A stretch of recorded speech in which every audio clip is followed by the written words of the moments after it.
이대로는 내가 제명에 못 살겠다. 너희도 집에 가서 이혼을 하든지 말든지. 힘들든 말든 알아서 좀 살아. 갑자기 왜 그래? 진심으로 하는 소리야? 그래. 엄마 힘들어서 죽는 꼴 보고 싶은 게 아니면 제발 좀 쉬자. 쉬면 되잖아. 딸들 와 있으면 좋지 않아? 그러게. 이렇게 말동무도 우리가 있는 게 엄마는 귀찮아? 귀찮고 말고 할 것 없이 딱 쓰러지기 일보 직전이야. 코피까지 쏟은 엄마를 보고 아무 생각도 안 드니? 너무한 거 아니야, 엄마? 남들은 자식 오면 그렇게 좋아하고 안 자고 가면 서운해하고 그러던데 진짜 엄마 맞아? 이런 게 엄마면 은퇴할란다. 뭐? 엄마 노릇하다가 병들기 전에 그만한다고. 오늘 이야기 속 주인공은 64세 한종숙 씨입니다. 그리고 그녀의 딸들에 관한 이야기이죠. 한 씨는 딸들과 무척 가까웠습니다. 그래서 열 아들 부럽지가 않았습니다. 늘 친구처럼 지냈던 탓에 오히려 주변 사람들의 부러움을 사곤 했죠. 한 씨의 인생엔 딸들밖에 없었고 그만큼 헌신하며 살았습니다. 그건 딸들이 결혼한 뒤에도 마찬가지였습니다. 하지만 어째서인지 결혼하고 애를 낳으니 딸들은 한 씨에게 바라는 것이 더 많아졌습니다. 아니, 한 씨의 살과 뼈를 깎아서라도 제 한 몸 편하길 원하는 듯 보였습니다. 몸이 좋지 않은 한 씨는 뒷전이었고 손주들을 다 데리고 무작정 한 씨의 집에 쳐들어왔습니다. 각자의 사정이 있었지만 누구도 한 씨의 사정은 고려하지 않았습니다. 아파서 병원까지 다녀왔는데도 불구하고 저들끼리 한 씨의 집에서 며칠간 놀고 먹으며 한없이 엄마의 수발을 바라는 딸들. 한 씨는 그런 자식들이 지긋지긋했습니다. 수십 년간 뒷바라지했던 자식들을 앞으로 또 20년 넘게 뒤치다꺼리 해야 할 생각에 아득해졌습니다. 이렇게 하다가는 제명까지 살지도 못하고 가게 될 것 같았습니다. 한 씨가 요즘 자주 아픈 것도 어쩌면 그런 신호를 보내고 있는 것 같았습니다. 정작 스스로 효녀라고 칭하는 딸들은 그런 부모에 대한 걱정보다는 자신들이 힘든 게 먼저였습니다. 그래서 한 씨는 갑작스레 결심을 하게 되었고 그 결심을 행동에 옮기기로 했습니다. 딸들과 멀리 떨어지는 것이죠. 한 씨는 딸이 둘이 있었습니다. 임성희, 임진희입니다. 3살 터울이고 둘의 사이는 어려서부터 유독 좋았죠. 그리고 한 씨의 남편은 딸들이 성인이 되고 나서 교통사고로 세상을 떠났습니다. 10년이 조금 넘었죠. 남편이 남긴 재산과 보험금이 있었고 한 씨도 계속 일을 하고 있었지만 두 자식의 학비나 생활비를 대느라 여유 있게 살지는 못했습니다. 혼자 벌어서 노후 자금도 마련을 해야 하니 늘 아끼며 살았죠. 두 딸 모두 지금은 결혼을 했습니다. 첫째 딸은 결혼을 한 지 벌써 8년이었고 연년생 아이들도 둘이 있었습니다. 그리고 둘째 딸도 결혼해서 최근에 예쁜 딸을 낳았죠. 엄마, 애들 하원 시간 맞춰서 밥 좀 차려달라고 했잖아. 어머나, 벌써 시간이 이렇게 됐어? 7시에 밥 먹이고 다시 나가야 한다고 아까 점심때도 말했는데 이게 뭐야? 아이고, 냉장고 청소하느라고 시간 가는 줄 몰랐어. 첫째 딸이 퇴근길에 어린이집에서 손주들을 집에 데리고 오면 한 씨가 시간 맞춰서 저녁밥을 차려놓기로 했습니다. 그러면 밥을 먹고 손주들 과외의 딸이 데려다 줘야 하는데 한 씨가 깜빡하고 아직도 청소를 하고 있었습니다. 딸이 바쁠 땐 종종 이렇게 와서 집안일도 도와주고 애들도 봐줬습니다. 손주들이 더 어릴 땐 거의 붙어 살다시피 했습니다. 연년생으로 낳고 맞벌이까지 하는 바람에 육아는 대부분 한 씨의 몫이었고 그때를 생각하면 지금도 부르르 떨 정도로 고생스러웠습니다. 그나마 아이들이 커서 어린이집에 가며 그런 일이 줄어들었죠. 하지만 여전히 첫째 딸은 한씨의 도움을 받았습니다. 일하며 애 둘을 키우는 딸이 안쓰러워 거절하지 못하고 늘 이렇게 도와주게 되었습니다.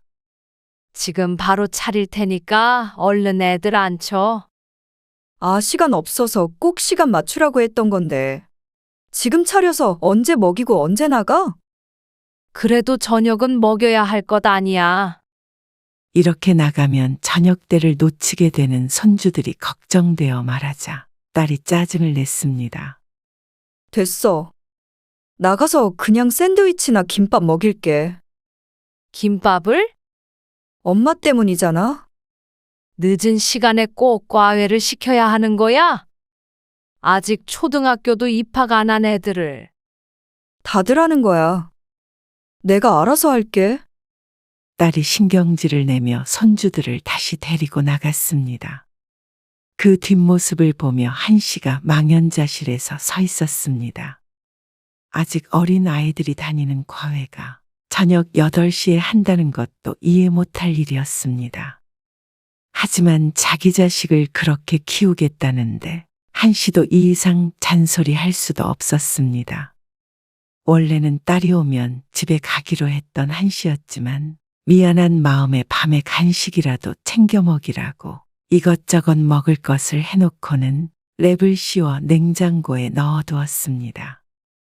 그리고 그날 밤 그걸 봤는지 딸이 전화를 했습니다. 냉장고에 든 건 먹였어? 못 먹였지. 바로 재웠어. 이게 무슨 소용이야. 애들 샌드위치 한 조각씩 먹였는데? 전화를 끊기 전에는 결국 오늘 짜증내서 미안하다며 한씨에게 사과를 하는 딸. 내가 요즘 좀 예민해. 회사도 바쁘고 그러니까. 시간에 쫓겨. 한씨는 딸의 말에 이해한다며 고개를 끄덕였습니다. 하지만 전화를 끊고서는 속상함에 한숨을 쉬어야 했습니다. 손주들이 아주 아기 때부터 봐줬고 오늘처럼 집안일도 도와준 것이 벌써 몇 년째였습니다. 그러니 이런 일도 비일비재했다는 말이었습니다. 그리고 이틀 뒤 주말이 되었을 때는 무슨 일이 있었냐는 듯이 큰딸에게서 다시 전화가 왔습니다. 오늘 저녁에 애들 좀 봐줘. 왜? 요즘 너무 힘들어서 주말에 좀 쉬려고. 그래, 알겠다. 큰딸은 토요일 오후에 손주들을 데리고 왔습니다. 그래서 다음날 아침까지 한씨는 5살, 6살 손주들의 뒷공무니를 쫓아다니며 뒤치다꺼리를 해야 했습니다. 천방지축 어린 손주들 등살에 일요일이 되었을 때는 녹초가 되어 있었습니다. 몇 년 전과도 체력적으로 차이가 컸습니다. 60이 넘어서까지 한창 커가는 손주들을 어르고 달래기에는 힘에 부쳤죠. 게다가 한씨는 작년부터 몸이 안 좋았습니다. 허리나 무릎 같은 곳이 안 좋은 건 당연했고 작년까지만 하더라도 식당을 운영해서 몸 이곳저곳이 고장난 듯 삐그덕거렸습니다.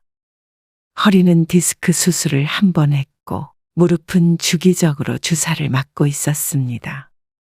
그리고 무엇보다도 최근엔 면역이 떨어졌는지 기운도 없고 몸살도 자주 걸려 큰 병에 걸렸나 의심하기도 했습니다. 한약 좀 지어서 먹어야 되는 거 아니야? 안 그래도 성희가 지어준다고 했는데 아직 말이 없네. 언니가. 그러면 나는 다음에 지어줄게. 작은 딸이 전화를 걸어 걱정스러운 듯이 말했습니다. 크게 아픈 곳 없는 건 맞지? 그래. 그냥 좀 기운이 없는 거야. 돌아다니지 말고 집에서 푹 쉬어 그러면. 그래. 아프다고 하니 번갈아가며 전화하는 딸들 덕에 그래도 힘이 났습니다. 아들 가진 친구들 말을 들어보면 이런 전화를 받는 경우는 드물다고 했으니 한씨는 다행이라고 생각했죠. 근데 엄마, 나 반찬 좀 해줘. 벌써 다 먹었네. 육아휴직을 하고 집에서 아이를 돌보고 있는 작은 딸. 유별난 손녀딸 덕에 작은 딸은 밥 차릴 새도 집안일을 할 새도 없다고 했습니다. 밤에 잠도 잘 못 잔다며 돌이 막 지난 지금까지도 힘들어 했죠. 그동안 한씨가 이런저런 반찬들을 해놓으면 작은 사위가 퇴근하는 길에 가져가곤 했습니다. 엄마도 요즘 몸이 안 좋아서 장도 못 봤다. 아, 정말? 그럼 난 어떡하지? 며칠만 좀 사 먹어. 요즘 반찬 가게들 많잖아. 그건 그런데 다 비싸고 맛도 없던데. 사 먹으면 조미료 맛밖에 안 난다며 작은 딸이 투덜거렸습니다. 그래, 그럼 오늘 말고 내일 와. 장 봐와야 되니까. 정말 알겠어. 고마워, 엄마. 건강 관리 잘하고. 푹 쉬어. 그래. 걱정 어린 말이 진심인지 빈말인지 두 딸은 한씨를 한시도 쉬게 두지 않았습니다.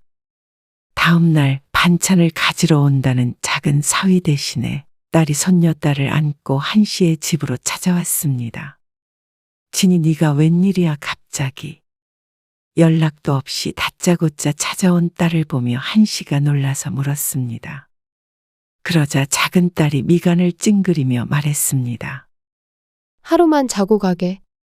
왜 그러는데? 오늘 김서방 시댁에 갔어. 너는 왜 안 가고? 애 데리고 힘들어서 못 가. 한씨가 그래도 되냐고 하자 딸이 모르겠다며 신발을 벗고 들어왔습니다. 나 어제부터 몇 시간 못 잤거든. 엄마가 애 좀 봐줘. 엄마도 좀 쉬어야 해. 엄마! 언니 애들은 몇 년 동안 다 키워줬으면서 왜 우리 애기는 안 봐줘? 딸이 서운하다는 듯이 말했습니다. 그러면서 딸이 손녀딸을 한씨의 품에 안기고 방으로 들어가 버렸습니다. 엄마도 몸이 아프다는 말은 들을 사람이 없어 공중에 흩어졌습니다. 그때부터 한씨는 아이를 데리고 사투를 벌여야 했습니다. 애기야, 잠 좀 자자, 응? 자야 할미도 좀 눕지. 작은 딸이 육아 때문에 그토록 힘든 것이 괜한 투정은 아니었습니다. 도무지 자질 않는 손녀딸. 밥도 한 번 먹이려고 하면 전쟁을 치러야만 했습니다. 이 일을 내 딸이 매일 치러야 하기에 한씨는 괴로우면서도 안타까웠습니다. 엄마가 도와줘야지 어쩌겠나 싶었습니다. 딸도 힘드니까 친정엄마를 찾을 테니 말이죠. 잠에서 깬 딸이 라면을 끓여 먹고는 땅이 꺼져라 한숨을 쉬었습니다. 실컷 쉬어놓고는 웬 한숨이야? 쉬긴 쉬었지. 근데 왜 그래? 무슨 일 있어? 그러자 작은 딸이 답답한 속을 털어놓았습니다. 시어머니 때문에. 한씨는 시어머니와 무슨 일이 있느냐며 놀라지 않았습니다. 딸이 종종 하던 이야기가 떠올랐습니다. 애 맡겼다고 난리를 치시면서 한 번도 봐주지도 않으셔. 그러면서 빨리 복직은 하라고 성하잖아. 집에서 놀고 먹으면서 왜 힘들다고 하냐면서. 아이고, 저번에 손목이 하도 아파서 김서방한테 설거지 좀 해달라고 했더니 하필이면 그때 딱 시어머니가 오신 거야. 난리도 난리도. 이러다가 미칠 것 같아. 김서방한테는 말해봤어? 당연하지. 김서방이 말하면 그때뿐이야. 집에 가셔도 계속 나한테 전화하시고 카톡 하시고. 한씨도 착잡한 마음이었습니다. 사위가 작은 딸에게 참 잘한다는 것은 한씨도 알고 있었습니다. 하지만 안사돈이 보통 사람이 아니라는 것 또한 잘 알고 있었습니다. 김서방이 늦둥이라 그런지 요즘 시어머니답지 않게 며느리를 꽤나 괴롭혔죠. 그 며느리가 한씨의 딸이라는 게 문제였습니다. 오죽하면 내가 이혼 생각까지 하겠어. 뭐? 이혼? 한씨는 그제서야 깜짝 놀랐습니다. 연애 시절부터 서로 죽고 못 살던 딸 부부였는데 이혼 이야기까지 나올 줄은 상상도 못했습니다. 충동적으로 그러지 마. 그러자 딸도 심란한 표정을 지었습니다. 홧김에 하는 말인 것 같았지만 가슴이 철렁했습니다. 종종 작은 딸네 집에 가보면 애 보느라 힘든 딸 대신에 사위가 이것저것 도와주려고 많이 노력했습니다. 일하느라 바쁘고 지칠 텐데 말이죠. 한씨가 딸에게 사위와 좀 더 대화를 나눠보라며 설득했습니다. 그렇게 다음날 돌아간 작은 딸. 그리고 며칠 뒤 한씨는 가슴에 혹이 만져져서 병원에 다녀왔습니다. 검사를 하기 전에 혹시나 유방암일까봐 무서웠는데 다행히 혹이 몇 개 발견되었습니다. 아직 제거하지 않아도 되지만 지켜봐야 한다는 말을 들었는데 거기에 더해 몸살까지 함께 와서 이러다가 자리보전하고 눕는 것 아닌가 하는 생각이 들었습니다. 충분히 휴식을 좀 취하세요. 역시나 병원에서 한결같이 하는 말이었습니다. 한씨도 마음만은 굴뚝 같았습니다. 하지만 그 말을 들은 지 얼마 되지 않아서 작은 딸이 또다시 한씨네 집을 찾아왔습니다. 그런데 이번에는 짐까지 싸들고 왔죠. 진이 너 뭐야? 이 짐은 다 뭐고? 한씨가 당황하여 묻자 딸은 태연하게 말했습니다. 당분간 엄마 집에 있으려고. 뭐? 이렇게는 못 살겠어. 한씨가 기가 막힌 헛웃음을 지었습니다. 너 집 나왔어? 그러니까 작은 딸이 말했습니다. 비슷하지 뭐. 한씨가 사위에게 얼른 전화를 해보았더니 사위는 반대로 사돈네에 가 있다고 하는 것이었습니다. 제가 진이한테 장모님 댁에 며칠 가 있으라고 했어요. 스트레스도 많이 받아 하는 것 같고 그래서요. 그러면서 죄송하다고 말하는 사위에게 한씨는 별다른 말을 하지 못했습니다. 일단 알았어. 아무리 그래도 집 나온 딸내미를 밖에서 자라고 할 수도 없는 노릇이었습니다. 손녀딸도 함께 있으니 말이죠. 미안, 엄마. 그러자 딸도 병원에 다녀온 한씨를 아는지라 민망하다는 듯이 사과의 말을 꺼냈습니다. 엄마 힘들게 안 할게. 그런데 그 말과는 반대로 딸은 살판이 났고 한씨는 그때부터 한시도 쉬지 못했습니다. 딸은 처음엔 한씨의 눈치를 보며 스스로 이것저것 하려고 노력하더니 그것도 하루뿐이었죠. 애는 뒷전이고 대부분의 시간을 방에서 틀어놓아 보냈습니다. 밥 먹자.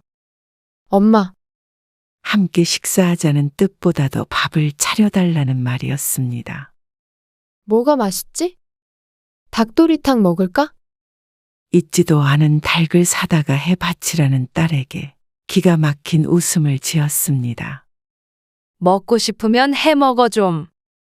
한씨가 기운 없이 중얼거리자 딸은 귀찮다며 투덜거렸습니다. 한씨는 이대로 가다가는 병이라도 날 것 같았습니다. 그런데 설상가상이란 말이 괜히 있는 것이 아니었습니다. 성인이? 큰딸에게서 전화가 왔습니다. 작은 딸이 집에 와 있은 지 3일째 되는 날이었습니다. 진이 거기 있다며? 그새 작은 딸과 통화를 했는지 큰딸이 물었습니다. 그런데 이어지는 말에 한씨는 할 말을 잃었습니다. 아니, 박서방 어제 출장 갔거든. 애들도 어린이집 방학했어. 난 회사 하루 쉬고. 그래서 주말 껴서 엄마 집에 가려고. 뭐야? 너까지 오면 어떡해? 엄마 몸이 안 좋다니까. 뭐야, 나도 힘들어. 진이는 가도 되는데 나는 안 된다는 말이야?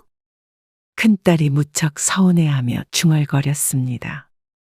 너는 안 된다는 게 아니라 엄마 몸이 안 좋다니까. 누가 엄마한테 뭐 해달래? 그냥 가서 진이도 보고 조카도 보고 그렇게 가족끼리 시간 좀 보내려는 거지. 이런 때 아니면 우리가 다 같이 있을 일이 거의 없잖아. 한씨가 말이 없자 큰딸이 덧붙였습니다. 그리고 엄마 아픈 거 아니까 내가 가서 도와줄게. 진이네 애기는 어려서 손이 많이 갈 거 아니야. 딸은 그런 줄 알겠다며 전화를 급히 끊었습니다. 이런 딸들을 못 끊어내는 자신의 탓이라는 것을 알지만 그래도 딸들이 야속하게 느껴졌습니다. 딸들을 보면 한씨도 물론 좋았습니다. 하지만 그것도 자신이 건강했을 때의 이야기였습니다. 기운이 없으니 누가 와도 반갑기보다는 부담스럽고 지쳤습니다. 그런 한씨의 상황을 아는지 모르는지 딸은 그저 좋다고 한씨의 집으로 찾아왔습니다. 큰딸은 전화를 끊은 지 3시간 정도 뒤에 쳐들어왔습니다. 언니 왔어? 작은 딸이 무척이나 반가워했습니다. 손주들도 어린 사촌동생이 예쁜지 신이 났습니다. 그 와중에 심란한 것은 한씨뿐인 듯 했습니다. 그리고 도와준다는 말을 믿었던 게 바보였습니다. 큰딸도 작은딸과 마찬가지였습니다. 아니, 큰딸내가 오고 나서부터는 한씨가 해야 하는 일이 3배, 4배 늘었습니다. 엄마, 애들 내복 2벌 챙겨왔는데? 하나 안 보여. 아침에 뭐 흘려서 갈아입혔어. 정말? 그러면 벗은 건 빨았어? 빨래통에 있지. 뭐? 그럼 이따가 잘 때는 뭐 입히라고? 바로 빨아서 널었어야지. 그런다고 벌써 말랐겠어? 한씨의 말에도 큰딸은 투덜투덜 말도 많았습니다.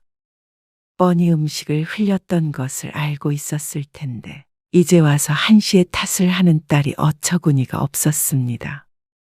그 내복을 갈아입힌 것도 한씨였는데 꼬투리만 잡는 딸에게 지쳤습니다. 그리고 뭐 해달라, 뭐 챙겨달라. 밥이나 설거지는 큰딸이 하긴 했지만 그 밖에 자잘한 일들은 모두 한씨를 불러 해결하곤 했습니다.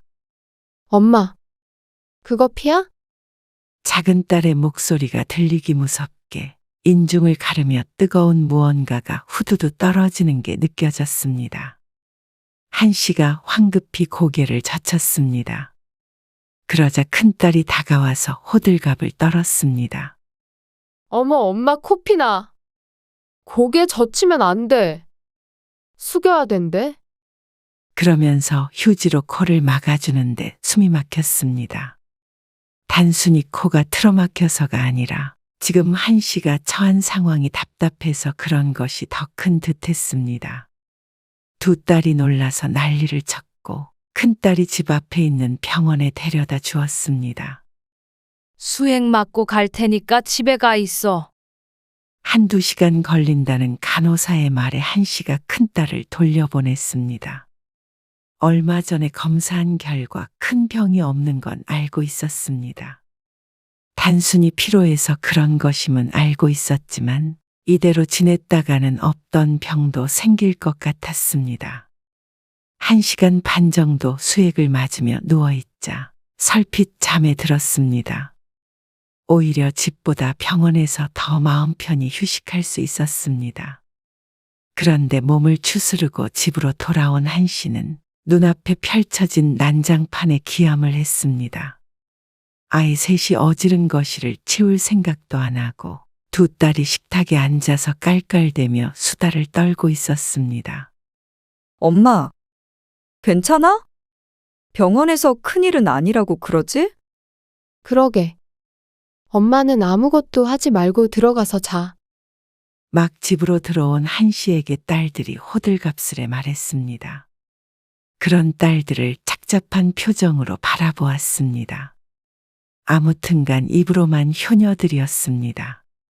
이러다가도 금세 한씨를 부르며 이것저것 요구할 것이 뻔했죠. 아니나 다를까. 저녁 식사를 마치고 아이들을 재울 준비를 해야 하는 시간에 작은 딸이 말했습니다. 엄마, 우리 좀 나갔다 올게. 이 시간에 어딜? 시계를 보니 저녁 8시였습니다. 아, 언니랑 이 앞에서 맥주 한잔 하고 오려고. 지금? 응. 엄마가 애들 좀 씻겨서 재워주면 안 될까? 요 앞에 문을 빨리 닫는단 말이야. 그러자 옆에서 큰딸이 거들었죠. 맞아.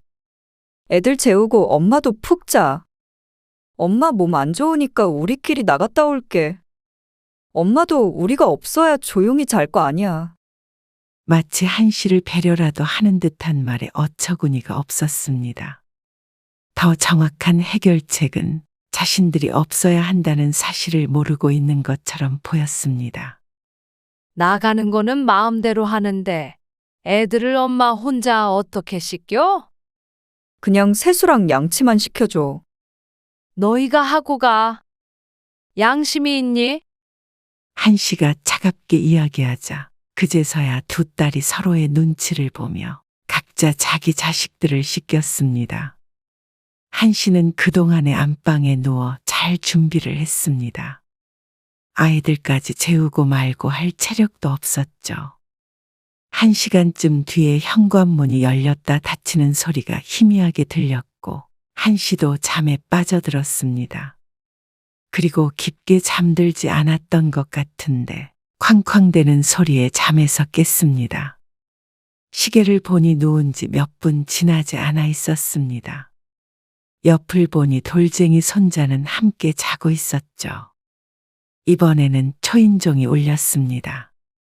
한씨가 황급히 나가보자 밑에 집 남자가 화가 난 표정으로 서 있었습니다. 지금 시간이 몇 시예요? 잘 시간에 이러면 어떡합니까? 주말에도 일하는 사람 생각 안 해요? 아, 당황해서 뒤돌아보자 거실에서 놀고 있는 두 손주들이 보였습니다. 그냥 거실에 둔 채로 나가버린 모양이었습니다. 아, 죄송해요. 지금 손주들이 와 있어서요. 그러면 뛰지 않도록 단속을 해야 할 거 아니에요.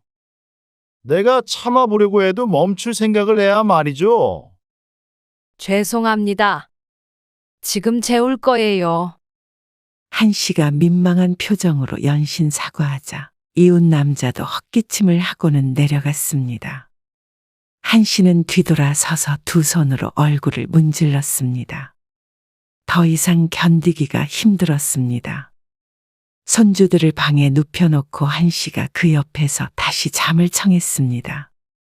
그리고 아침 일찍 일어나 보니 거실에 딸들이 널브러져 있었습니다. 얼른 일어나 봐. 성이야. 진이야. 그런 딸들을 한씨가 흔들어 깨웠습니다. 어제 몇 시에 들어왔는지 모르겠지만 둘 다 안색이 좋지 않았습니다. 아, 엄마. 얼마 못 잤어. 애들 밥 좀 줘. 유언이라도 남기는 사람처럼 큰딸이 그 말을 내뱉고는 다시 베개에 얼굴을 푹 파묻었습니다. 그런 딸을 한씨는 더는 두고 보지 않았습니다. 덮고 있던 이불을 확 빼서들고는 말했습니다. 어서 일어나라니까. 그리고 짐 싸. 그러자 딸이 무슨 일인가 싶어 눈을 꿈뻑꿈뻑 뜨고는 어리둥절한 표정을 지어 보였습니다. 너도 얼른 일어나.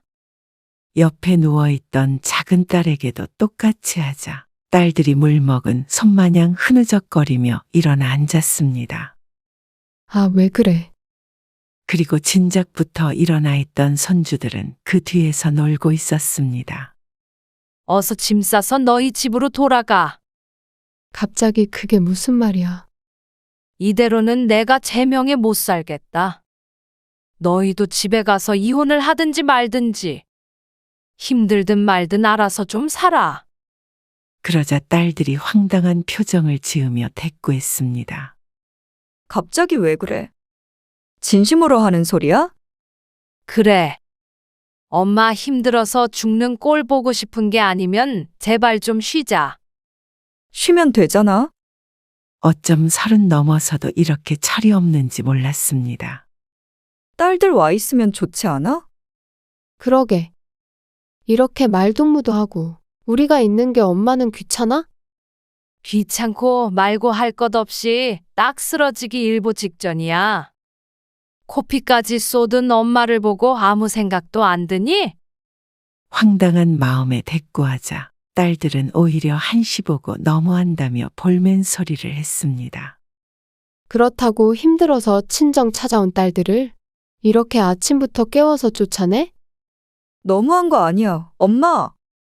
남들은 자식 오면 그렇게 좋아하고 안 자고 가면 서운해하고 그러던데 엄마 맞아?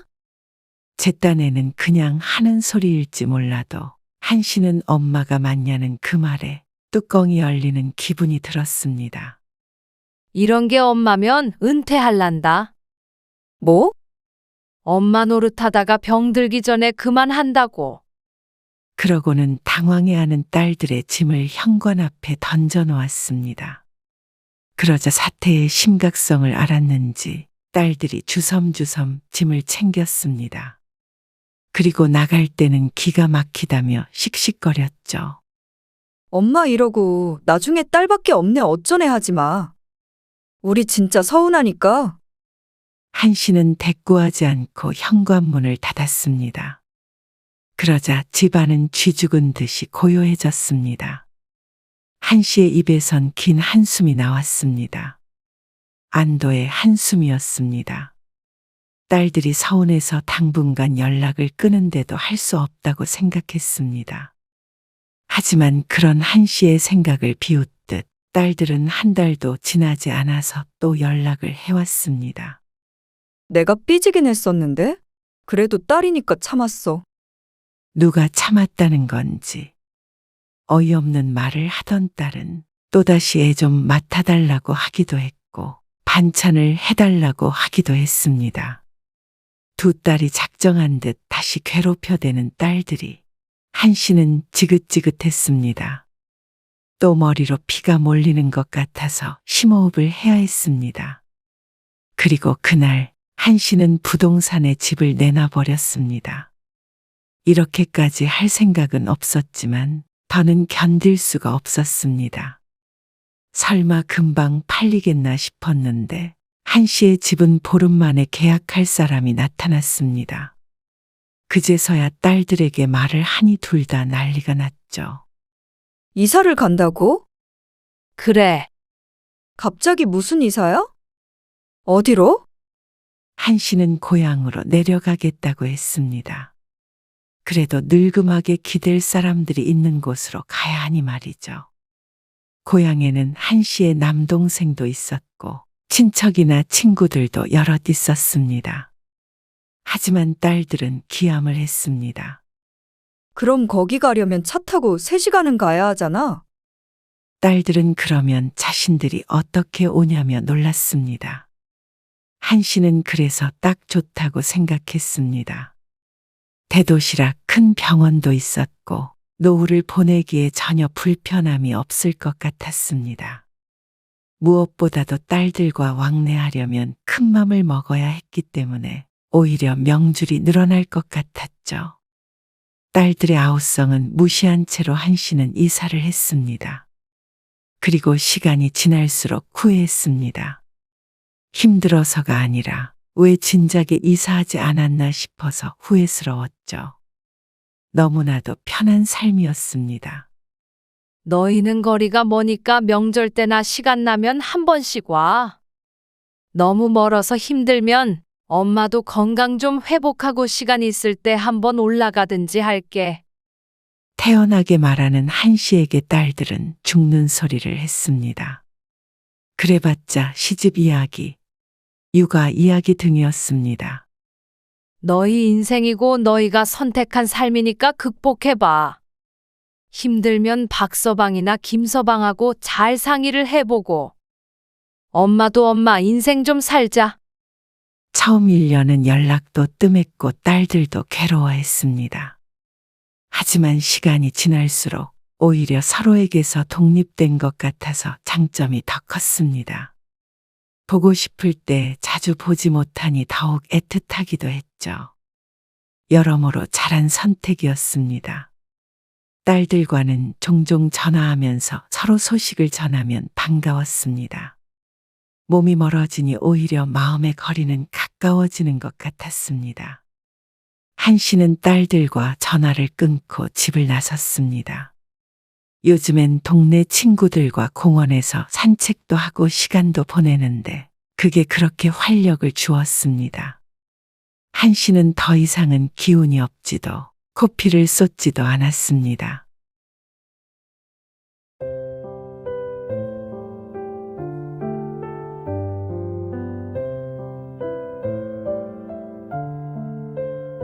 네가 범인이냐? 누가 남의 집을 마음대로 쓰라고 그러냐? 남이요. 지금 집 밖에 난리가 났어요. 도둑 들었다고. 남의 집 담장을 넘었으면 도둑이지 뭐야? 도둑이라뇨. 그냥 놓고 간 게 있어서 들린 거예요. 경찰서에 가서도 그렇게 얘기해보지 그래? 경찰서요. 그래? 지금 보안업체에서 전화가 왔는데 누구냐 그래서 모른다 그랬더니 출동한다고 그러더라. 네? 출동이요. 아버지, 이런 염치 없는 놈. 집 사는데 돈 한 푼 보태기라도 했냐? 아니면 쓰질 말던가? 썼으면 곱게 치우기를 하던가? 고생이란 고생은 다 시켜놓고는 콩고물 떨어지는 거 받아먹으려고 들락날락 거리는 게 도둑놈이 아니고 뭐야? 양심이 있으면 그런 짓을 못하지. 그렇다고 어떻게 아들을 경찰서에 보내려고 그러세요? 오늘 이야기 속 주인공은 70세 방영국 씨입니다. 그리고 그의 아들과 며느리에 관한 이야기입니다. 방 씨는 최근에 마당 곳곳에 감시 카메라를 설치했습니다. 그리고 문이 열리면 알람이 울리도록 감지 장치를 문과 모든 창문에 설치했죠. 훔쳐갈 것이 있는 것도 아니었고 의리의리한 대저택도 아니었습니다. 그리고 도둑의 침입이나 기타 방범을 위해서는 아니었습니다. 바로 방 씨의 아들과 며느리의 출입을 막기 위해서였습니다. 아들 며느리가 와서 방 씨의 집을 마음대로 사용하지 못하도록 설치한 장치들이었습니다. 이 집을 마련할 때는 그렇게 반대하던 아들이었대. 막상 집을 수리하고 살만해지니 수시로 내려와서 마음대로 쓰고 방 씨도 모르는 사이에 불법적인 일까지 저지른 아들. 이제 더 이상은 아들 내외가 방 씨의 공간에 쳐들어오는 것을 원치 않았습니다. 그래서 방 씨는 어쩔 수 없이 이런 결단을 하게 됐습니다. 방 씨는 3년 전에 아내를 떠나보냈고 남은 가족은 아들 방역수 하나였습니다. 아들은 결혼한 지 10년 차로 보통 가족들처럼 평범하게 왕래하는 사이였습니다. 아들과는 같은 지역에 살았지만 거리로 따지자면 차 타고 1시간 가까이 걸렸기 때문에 늘 오가지는 못했죠. 그건 아내가 살아있을 때도 마찬가지였습니다. 하지만 방 씨는 혼자서도 잘 지냈습니다. 취미 생활도 하고 친구들도 만나며 노후를 보냈습니다. 방씨, 이것 좀 봐봐. 뭐를? 이거 우리 고향 친구가 보내준 건데 말이야. 방 씨의 친구가 어느 날 휴대폰을 내밀며 사진들을 보라고 했습니다. 방 씨가 들여다보니 웬 집이 찍혀 있는 사진들이었습니다.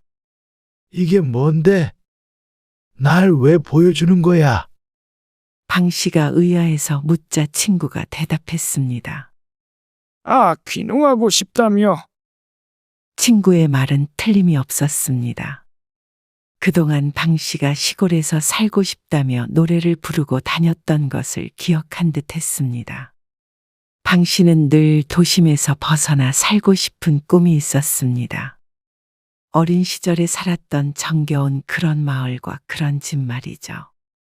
하지만 늘 꿈만 꾸었습니다. 방 씨도 나이 들면 오히려 도시에서 사는 게 좋다는 사실을 모르는 게 아니었으니 말이죠. 또한 오랫동안 살았던 이곳을 막상 떠날 생각은 들지 않았습니다. 이게 내 친구가 사는 마을에 나온 집인데 내가 살 사람이 있다고 다른 사람한테 팔지 말라고 했지. 그 살 사람이 나야? 그래. 방씨 이런데 살고 싶다고 하지 않았어? 아, 이 사람아. 아무리 그래도 자네 고향이면 너무 멀잖아. 내 아들도 여기 살고, 나도 병원도 다니려면 어디 못 가. 그냥 가고 싶다고 한 거지, 진짜로 가지는 못해. 그러자 친구가 어깨를 으쓱하며 대꾸했습니다. 우리 고향이었으면 사란 소리도 안 하지. 차 타고 여기서 1시간이나 1시간 반밖에 안 걸려. 그리고 엄청 싸게 내놔서 이사 안 가고 이 집만 사다가 별장처럼 쓰면 되잖아. 그래, 방 씨가 솔깃해서 다시 사진을 들여다봤습니다. 땅값이 있는데 비싸지 않아? 방 씨도 가까운 곳을 알아보지 않았던 건 아니었습니다. 하지만 하나같이 비싸서 생각도 안 하고 있었습니다. 이게 내 친구의 숙부가 살던 집인데 오랫동안 안 써서 그 집 식구들이 팔기로 했던 모양이더라고. 근데 돈이 급하다고 빨리 좀 팔아달라고 그랬대. 내가 방씨의 생각이 나가지고 기다려보라고 한 거야. 가격을 들어보니 친구가 장담한 대로 무척 저렴했습니다. 별장으로 마련한다고 하더라도 경제적인 타격은 없을 것 같았죠. 집은 영 상태가 안 좋아 보이는데. 10년은 비워져 있었으니까 어쩔 수가 없지. 수리는 많이 해야 돼. 근데 이런 게 다 땅값이잖아. 오히려 낡은 집이 있어서 골치 아프니까 싸게 판다는 거야. 친구의 말도 맞았습니다. 방 씨처럼 이런 구옥을 선호하는 것이 아니었다면 철거비가 더 많이 들 것 같았습니다. 그리고 실제로 가본 집은 방 씨의 생각보다 마음에 쏙 들었습니다. 폐가처럼 스산해 보였지만 그건 사람의 손길이 닿지 않아서 그런 것이지 뼈대는 참 좋아 보였죠. 방 씨는 고민하던 것이 무색하게 단번에 계약을 했습니다. 그런 방 씨를 아들은 어리석다며 비난했습니다. 아니, 돈 아깝게 그게 무슨. 진짜 싸게 샀어. 아무리 싸게 사도 말이에요. 집 놔두고 이런 귀신집 같은 걸 왜 또 사요? 너도 알잖냐? 귀농하고 싶었던 거. 그렇다고 진짜로 귀농을 하는 것도 아니고 별장으로 그런 집을 사는 사람이 어디 있어요? 차라리 전원주택을 사셨으면 말을 안 해요. 아들은 돈 낭비를 했다며 혀를 찼습니다. 하지만 방 씨는 전혀 후회하지 않았습니다. 노후 자금이 부족할 만큼 사치를 부린 것도 아니었고 아파트 생활에 벗어나 숨 쉴 곳이 필요했습니다. 앞으로 살면 얼마나 산다고 이런 닭장 같은 곳에서만 갇혀 지내고 싶지는 않았습니다. 방 씨는 아들이 뭐라고 하든 상관없었습니다. 그런다고 아들에게 한 푼이라도 보태달라고 한 적도 없었죠. 방 씨는 잔금을 치른 뒤에 그때부터는 집을 수리하기 위해 자주 왔다 갔다 했습니다. 직접 하는 것이 아니었지만 그래도 하나하나 방 씨가 원하는 대로 수리하기 위해 직접 내려갔죠.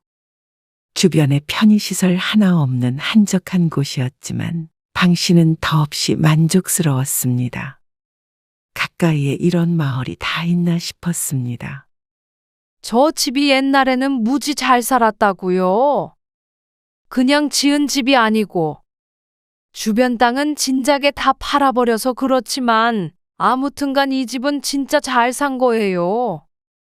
수리를 하면 할수록 방 씨도 느끼고 있던 바였습니다.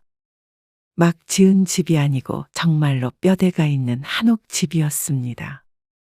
그리고 몇 달 뒤에 수리가 완료가 되니 정말 그럴듯한 집이 되어 있었습니다. 기와지붕에 석가래와 마루가 멋들어진 요즘엔 좀처럼 볼 수 없는 집이었습니다. 특히 도시에서는 말이죠. 구들방에 있는 작은 별채도 하나 있어서 불을 떼면 바닥이 뜨끈했고 본체 내부는 수리를 해서 당장 들어와 거주를 한다고 해도 불편함이 없어 보였습니다. 뼈대는 최대한 살리되 내부는 현대식 주방도 있었고 욕실도 있었습니다. 그리고 앞마당엔 텃밭도 만들었습니다. 한동안 방 씨는 시간이 날 때마다 시골집을 찾았습니다. 텃밭에도 이것저것 심고 집도 가꾸고 따로 취미 생활이 필요가 없을 정도였습니다. 한 번씩 내려올 때면 시간 가는 줄 몰랐죠. 이번 명절에 가기로 했던 여행 말이에요. 그게 숙소 예약이 잘못돼서 이번엔 집에 있어야 할 것 같아요. 명절에 차례를 지내지 않아 이번에는 함께 여행을 가자고 했는데 그게 문제가 생긴 모양이었습니다. 어쩌냐? 애들도 기대 많이 했을 텐데. 손주들이 실망했을까봐 걱정이었습니다. 그러게요. 아들이 한숨을 쉬었습니다. 방 씨가 잠시 생각에 빠져 있다가 말을 했습니다. 그러면 이번엔 거기에 가보는 게 어떠냐? 방 씨는 아들에게 방 씨의 시골집에 한번 같이 가보는 게 어떤지 제안했습니다. 아들은 처음엔 떨떠름한 기색이었습니다. 화장실도 안에 있고 하루 정도는 지내기에 나쁘지 않을 거다.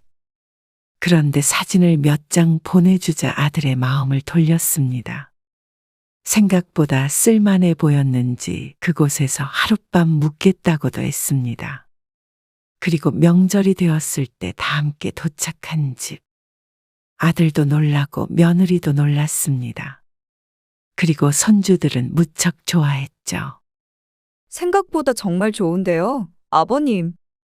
마당에서 축구하자. TV에 나오는 그런 곳 같네요. 아들이 말한 대로였습니다.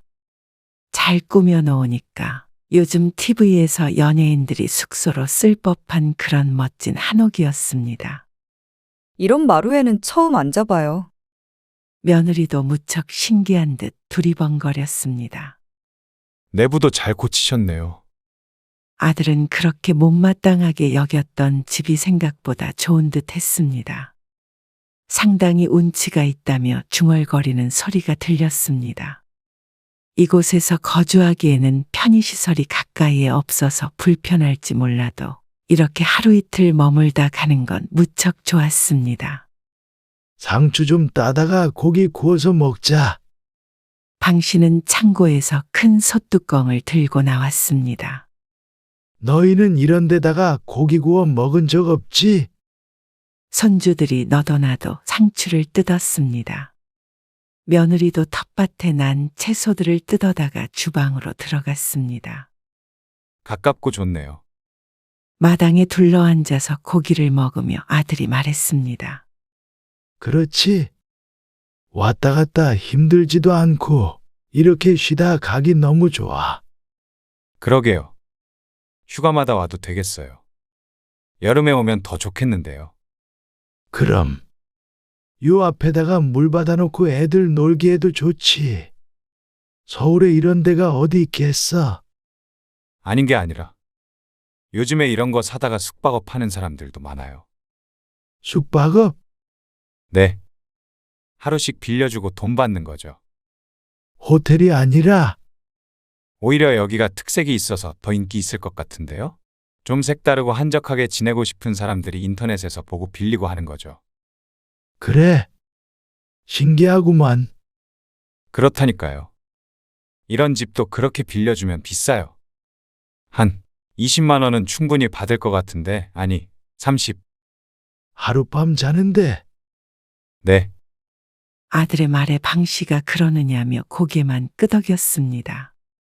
하지만 그런 것이 있구나 하고 말았지. 진지하게 생각하지는 않았습니다. 그렇지만 아들은 하룻밤 머물면서 많은 생각을 한 것 같았습니다. 그리고 명절이 끝나고 한 달이 채 되지 않았을 때 아들에게서 전화가 왔습니다. 지난번에 말씀드렸던 거 있잖아요. 뭘 말이야? 그 외 아버지 집 빌려주는 거요. 아들의 말에 방 씨는 어리둥절했습니다. 집이 좋다고 칭찬할 목적으로 지나가며 하는 말인 줄로만 알았는데 아들이 이토록 진지하게 생각하고 있을 줄은 몰랐습니다. 진짜로 그걸로 돈벌이를 하자고. 어차피 아버지도 많이 가봤자 한 달에 두세 번 아니에요? 주말만 한 번씩 빌려주면 용돈벌이도 하고 좋죠. 용돈벌이가 뭐가 필요해? 골치만 아플 것 같은데. 골치가 왜 아파요? 제가 인터넷에 한번 올려볼게요. 아버지는 아무것도 안 하셔도 돼요. 그런데 그렇게 영업하려면 어디다 등록도 하고 그래야 하는 거 아니야? 그런 건 제가 다 알아서 할게요. 아들의 강력한 주장에 방 씨도 얼떨결에 그러라고 고개를 끄덕였습니다. 설마 누군가 돈 주고 그곳을 빌릴까 싶었습니다.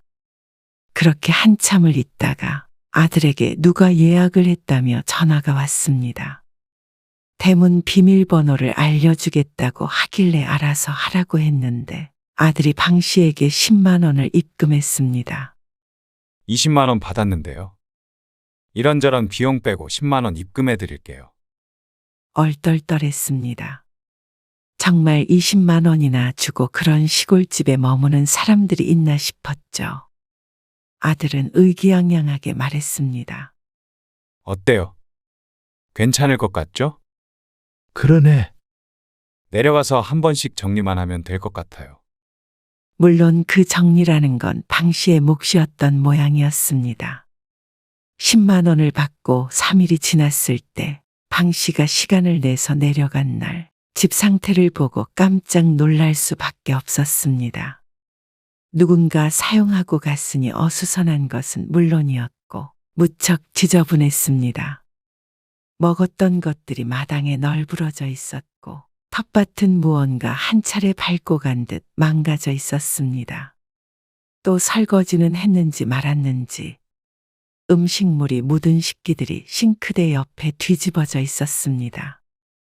이불들은 잤던 그대로 펼쳐져 있었는데 어쩜 이렇게 뒷정리라고는 안 해놨나 싶었습니다.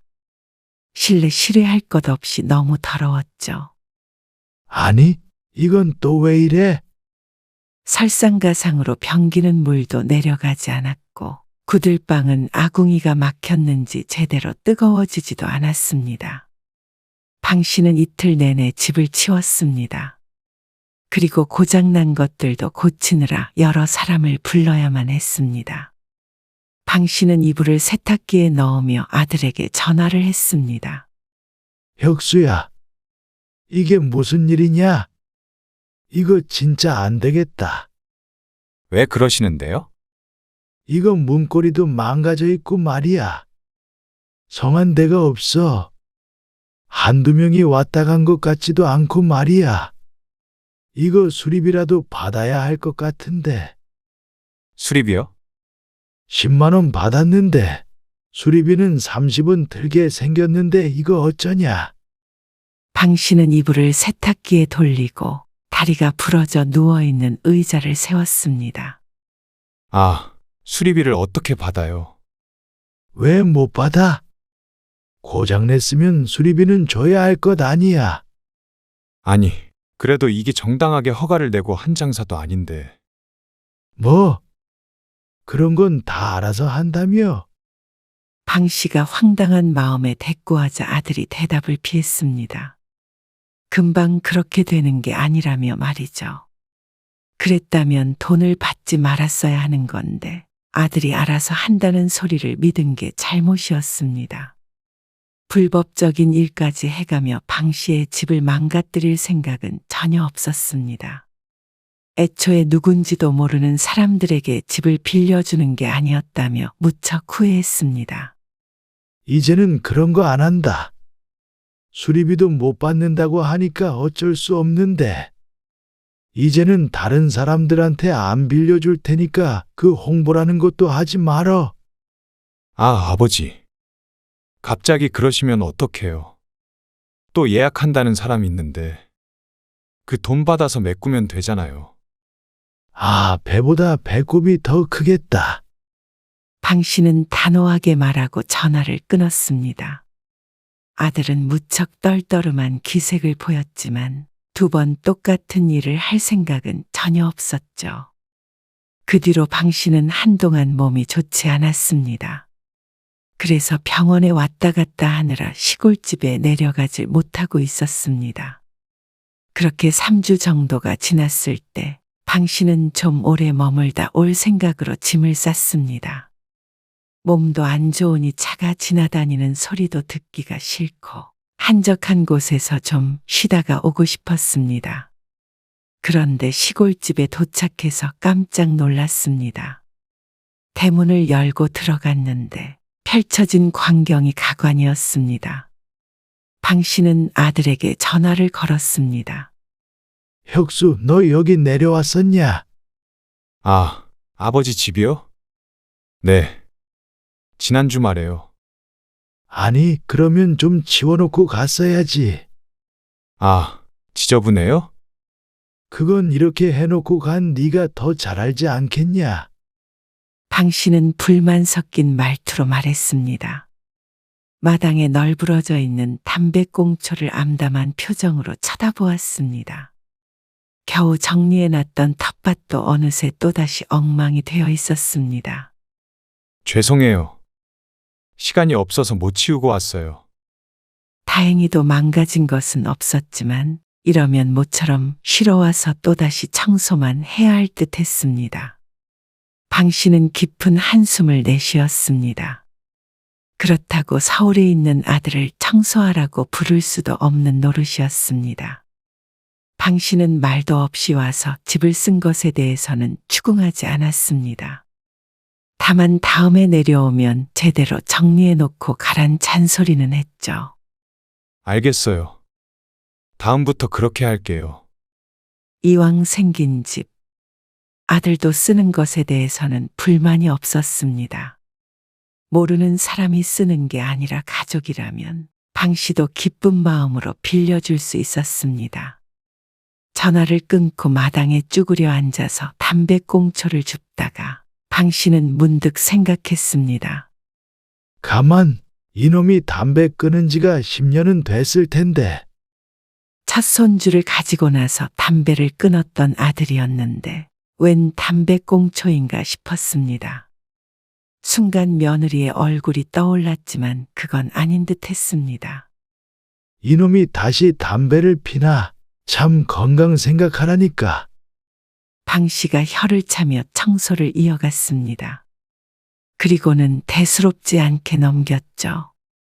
그런데 그 뒤로 방 씨가 내려갈 때마다 같은 일이 반복됐습니다. 쓰겠다는 말도 못 들었는데 어쩌면 매주 주말마다 사용하는 듯 지저분해서 참을 수가 없었습니다. 잘 치우겠다고 약속한 것도 소용이 없었습니다. 조금 정리해두는 것 같을 때도 있었고 말도 안 되게 더러울 때도 있어서 종잡을 수가 없었습니다. 어느 날 내려간 방 씨가 참지 못하고 아들에게 전화를 걸었습니다. 아니, 너는 대문도 안 잠그고 가면 어떡해? 아, 안 잠겨 있었어요? 몰랐어요. 근데 그 집에 뭐 가지고 갈 것도 없잖아요. 뭐야, 너 이렇게 쓸 거면 앞으로는 쓰지 말어. 항상 바쁘다는 아들네 가족이 왜 이렇게 자주 내려오는지도 모를 일이었습니다. 아들도 자꾸만 잔소리 듣는 게 싫은 듯 퉁명스럽게 대답하고 전화를 끊었습니다. 하지만 아들은 그렇게 전화만 끊으면 끝이었고 모든 뒤처리는 방 씨의 몫이었습니다. 그런데 집 앞에 쓰레기를 버리려고 나갔다가 동네 사람들에게 이상한 말을 들었습니다. 이 집에 식구가 그렇게 많은가 봐요. 무슨 말인지. 아니, 늘 볼 때마다 사람들이 북적북적한 것 같아서 그렇죠. 잘못 알고 계신 것 같은데 이 집 말하는 게 맞아요? 맞죠? 얼마 전에 수리해서 들어온 사람 아니에요? 맞긴 한데 저 말고는 아들네 가족밖에 안 올 텐데. 방 씨가 중얼거리자 동네 사람이 고개를 저었습니다. 에이, 그럴 리가요. 한두 번 본 게 아닌데. 젊은 사람들끼리도 오고 한 10명도 넘게 온 적도 있고 늘 그렇게 들락날락 하잖아요. 내가 이 건너편 집에 살아서 잘 알죠. 이웃의 말에 방 씨가 눈을 동그랗게 떴습니다. 그래서 난 대가족인 줄 알았는데. 근데 밤에나 새벽에는 좀 조용히 해야지. 한 번씩 그렇게 오면 밤새 시끄럽게 해서 동네 사람들끼리 말이 많아요. 이 동네에서 살려면 그래도 서로 그런 건 맞춰가며 살아야죠. 노인들이 많아서 다들 일찍 자는데. 아, 그래요. 죄송하게 됐습니다. 주의할게요. 방 씨는 얼른 쓰레기를 버리고 집으로 돌아왔습니다. 아들의 얼굴이 떠올랐습니다. 동네 사람의 말이 맞다면 범인은 아들밖에 없었습니다. 방 씨는 다시 휴대폰을 꺼내서 아들의 번호를 눌렀습니다. 너 이 집 다른 사람들 또 빌려준 거야? 다짜고짜 묻자 아들이 놀란 듯 잠시 말이 없었습니다. 방 씨가 계속해서 추궁하자 아들은 어쩔 수 없이 털어놓았습니다. 그때 올린 글을 보고 사람들이 자꾸 연락이 와서요. 뭐? 그럼 그때부터 계속 이 집으로 장사를 했단 소리야? 청소를 분명히 잘 해놓으라고 했는데, 골치 아픈 듯 중얼거리는 아들. 하지만 중요한 건 그것이 아니었습니다. 아무리 아들이라지만 집주인의 허락도 받지 않고 이럴 수는 없었습니다. 돈이 문제가 아니었습니다. 어차피 앞으로 안 쓰기로 했잖아요. 그러니 앞으로는 문제가 없지 않느냐며 뻔뻔하게 구는 아들. 방 씨는 기가 차서 말도 나오지 않았습니다. 그동안 20만 원씩 받았다면 아무리 못해도 100, 200은 챙겼을 것이었습니다. 어쩌면 그보다 훨씬 더 받았을 수도 있었습니다. 어차피 방 씨에게 말해봤자 소용이 없을 테니 자신들이 쓴 척을 한 모양이었는데 그게 가장 괘씸했습니다. 너는 지금 범죄를 저지른 거야. 나한테도 그렇고 허가도 안 받고 그러면 안 되는 거 아니야? 누가 안다고 그러세요. 번 돈 절반은 보내드릴게요. 됐다. 그렇게 번 돈 줄 필요 없으니까 다시는 내 집에 다른 사람 들일 생각하지 말어. 전화를 끊고도 속에서 열불이 나는 것 같았습니다. 그동안 고생했던 것도 고생했던 것이지만 아들의 상식 밖의 행동에 무척 실망했습니다. 방 씨가 이 집을 산다고 했을 때는 그렇게 한심하게 보더니 결국엔 뒤에서 꾸민 일에 기가 찼습니다. 방 씨는 그날 이후로 대문 비밀번호를 바꿔버렸습니다. 그리고 아들에게 알려주지 않았습니다. 아들도 자기 죄를 알았는지 한동안은 조용했습니다. 그런데 약 2달 뒤에 주말에 방 씨는 아들네 가족과 그 집에서 마주치게 됐습니다. 평소엔 평일에 방문하는 방 씨이기에 아들은 처음엔 방 씨를 보고는 놀란 듯 하더니 당당하게 말했습니다. 다른 사람들 못 쓰게 하라고 그러셨잖아요. 저희는 써도 되는 거 아니에요? 뭐야? 비밀번호는 어떻게 안 거야? 그러자 아들이 담장을 힐끔 쳐다보았습니다. 대문에 비밀번호 키가 있긴 했지만 담장 자체가 낮아서 넘어서 들어오려거든 얼마든지 가능했습니다. 그런데 굳이 그렇게까지 해가면서 이곳에 들어온 아들이 이해가 가지 않았습니다. 요즘 성수기라 숙소도 비싸고 해서요. 모처럼 고쳐놨는데 저희 좀 쓸게요. 그러면서 불편하다는 기색을 보였습니다. 꼭 방 씨 보고 이만 나가달라는 듯해서 어처구니가 없어 쳐다보았습니다. 너희나 모르는 사람들이나 다를 게 뭐가 있어? 얼른 나가지 못해? 말년에 한적하게 좀 살아보려고 산 집인데 이게 뭐야? 너희도 별장이 필요하면 돈 주고 사. 아들네는 방 씨의 말에 오히려 기분 나쁜 기색을 보였습니다. 가족끼리 이러시기에요? 그러면서 방 씨에게 인색하다며 투덜거렸습니다. 집이 저희가 쓴다고 다른 것도 아니고요. 아버지 안 오실 때 좀 쓰겠다는데 그게 아까우신 건 아니겠죠. 아까워? 너무 아까우니까 어서 나가지 못해? 방 씨는 도둑처럼 들어온 아들네 가족을 쫓아내버렸습니다. 아들은 대문 밖으로 나가면서도 뭐가 그리 불만인지 계속 궁시렁거렸습니다. 그런데 그게 끝이었다면 방 씨도 그런 생각까진 하지 못했을 것입니다. 그 뒤로도 묘하게 누군가 쓴 것 같은 흔적에 방 씨가 고심했습니다. 대문 말고는 잠금 장치도 영 허술했고 방 씨가 늘 오는 게 아니기 때문에 마음만 먹으면 방 씨 모르게 누가 왔다가 가도 할 수 없었습니다. 그게 아들인지 아니면 아들이 또 누군가에게 돈을 받고 빌려준지는 모르겠지만 방 씨에게는 그거나 그거나였습니다. 참 이해 못할 자식이었습니다. 남들이 20만 원씩 줘야 쓸 수 있는 곳을 공짜로 써서 그런가. 방 씨라면 더럽고 치사해서라도 안 올 텐데. 하지만 굳이 오는 이유는 궁금하지도 않았습니다. 그래서 방 씨는 보안업체를 불러서 마당 전체에 CCTV를 설치했습니다. 센서는 어디에다가 설치할까요? 문이랑 창문에도 전부 다 해주세요. 네. 그러면 누가 이 문을 이렇게 열면 알람이 울릴 거예요. 저희한테도 울리고요. 그래요?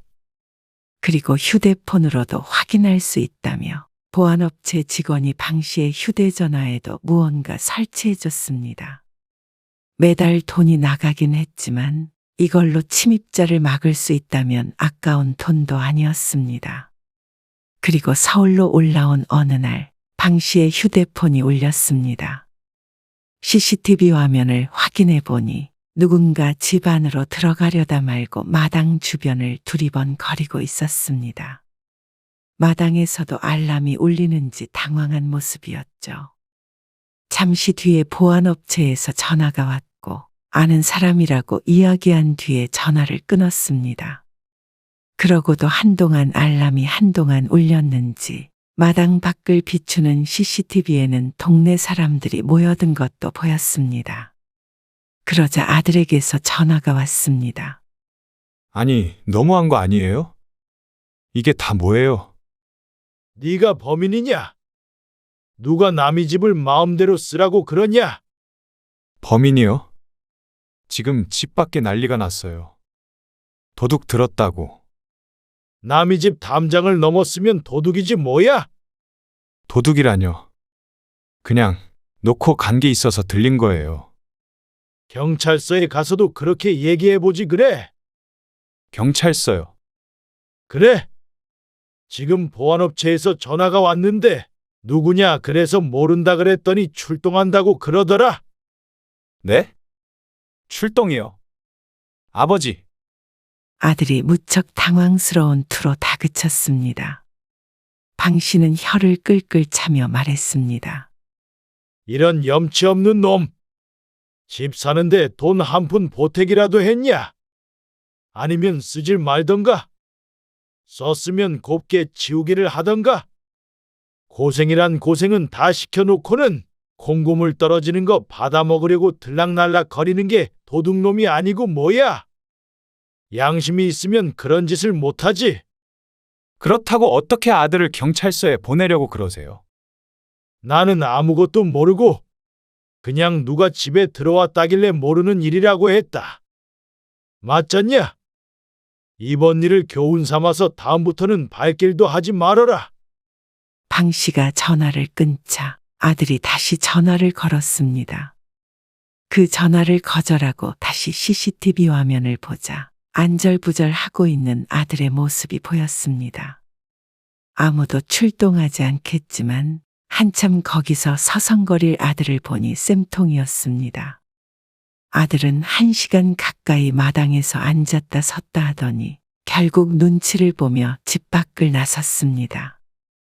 반성을 했는지 안 했는지는 몰라도 앞으로는 근처에 얼씬도 안 할 듯 했습니다.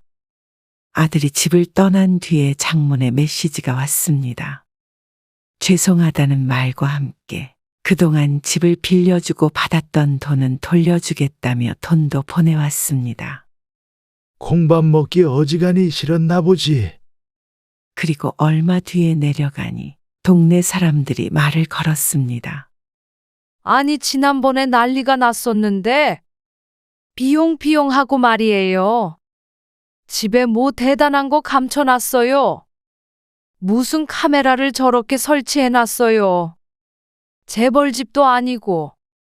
그냥 누가 드나들까 봐요. 혹시나 저 말고 다른 사람 보시면 말씀해 주세요. 이 집에 올 사람은 이제 저밖에 없으니까. 동네 사람이 어리둥절한 표정으로 고개를 끄덕였습니다. 방 씨는 카메라가 잘 설치되어 있는지 확인했습니다. 진작에 해놨다면 그런 일은 없었을 텐데 하고 후회했지만 앞으로는 불미스러운 일이 있을 수 없기에 만족스러웠습니다.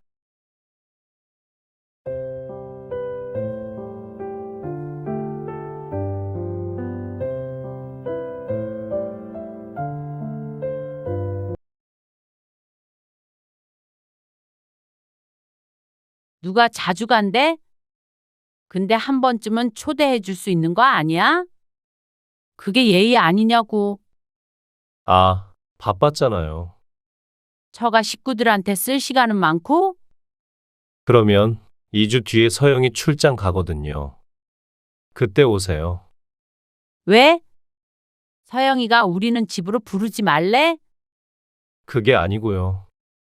그냥 불편할까봐 그런 거죠. 불편? 초대라도 해보고 그런 얘기를 해. 너희는 우리 집에 편히 와서 밥도 먹고 자고 가기도 하는데 그게 엄마 아빠도 편하기만 한 줄 알아? 그래도 가족이니까 그렇게 오가고 하는 거 아니야? 식구가 많은 것도 아니고 아들이라고는 너 하나밖에 없는데 말이야. 도대체 왜 그렇게 오고 싶으신 건데요? 참, 자식 보고 싶어서 간다는 부모한테 그렇게 질색을 해야겠니? 오늘 이야기 속 주인공은 59세 박연숙 씨입니다. 그리고 그녀의 아들과 며느리에 관한 이야기이죠. 박 씨는 아무래도 아들 결혼을 잘못 시켰다고 생각했습니다. 내 자식임에도 보고 싶을 때 보지 못하고 며느리 눈치를 봐야 하는 게 억울했습니다. 집은 해줘야 하고 무슨 날엔 용돈을 줘야 하고 그럼에도 불구하고 생색은 내면 안 되고. 그런데 박 씨는 생각을 고쳐먹었습니다. 며느리가 문제가 아니라 더 큰 문제는 박 씨의 아들이었습니다. 며느리를 잘못 들인 것이 아니라 아들을 잘못 키웠죠. 결혼시키고 수년간 가지 못했던 아들 집. 박 씨가 얻어준 전셋집이었지만 박 씨는 단 한 번도 가본 적이 없었습니다. 그래서 아들에게 한 번 가도 되냐고 물었더니 며느리가 출장 가면 언제 한 번 오라는 대답을 들어야 했습니다. 그리고 서운해하던 박 씨는 아들 며느리에게 오히려 갑질한다는 소리를 들어야만 했습니다. 어떻게 부모가 자식에게 갑질을 하나 싶었습니다. 박 씨는 그저 아들이 어떻게 사는지 궁금했을 뿐이었습니다. 가고 싶을 때 갈 수 있는 안사돈처럼 말이죠. 아들을 낳아 시어머니라는 이름으로 살아가야 하는 게 죄라면 죄였습니다. 그리고 부모의 마음을 헤아리지 않는 아들로 키운 죄였습니다. 박 씨 부부는 아들이 하나 있었습니다. 자식이 하나라 양가에서 애지중지 키웠습니다. 주말이면 늘 양가 부모님이 번갈아 가며 박 씨네 집에 방문했다고 해도 과언이 아니었습니다.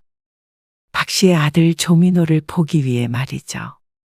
주말에도 쉴 수 없으니 불편하고 힘들 때도 있었지만 장점도 많았습니다.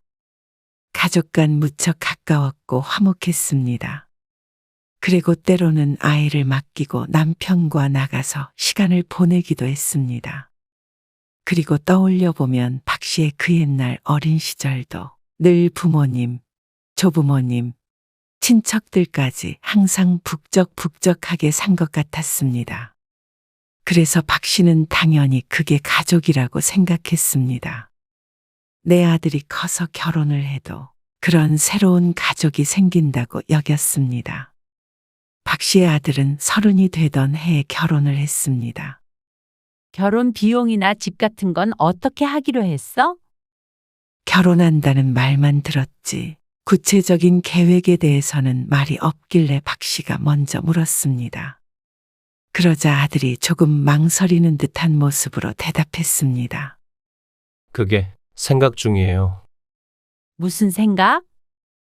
다른 결혼 비용은 몰라도 집 때문에요.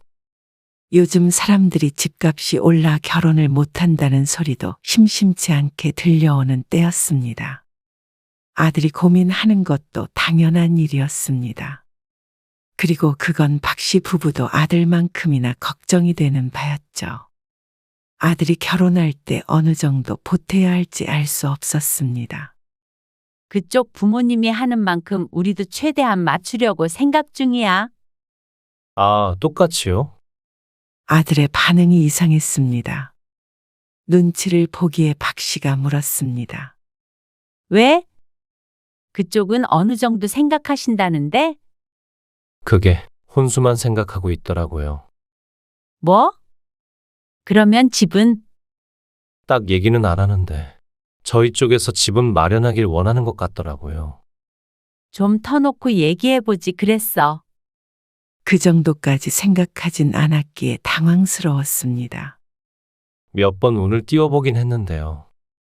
이렇게 들어보니 아들도 박 씨 부부가 집을 사주길 바라는 눈치였습니다. 박 씨와 남편은 난감했습니다. 아들을 결혼시키는데 그 정도까지 무리할 계획은 없었습니다. 박 씨와 남편은 아들의 말을 듣고는 며칠 동안 고심했습니다. 시작부터 돈 문제로 다툴 수는 없었습니다. 그래서 결국엔 신혼부부에게 적당한 크기의 아파트를 전세로 구해주기로 했죠.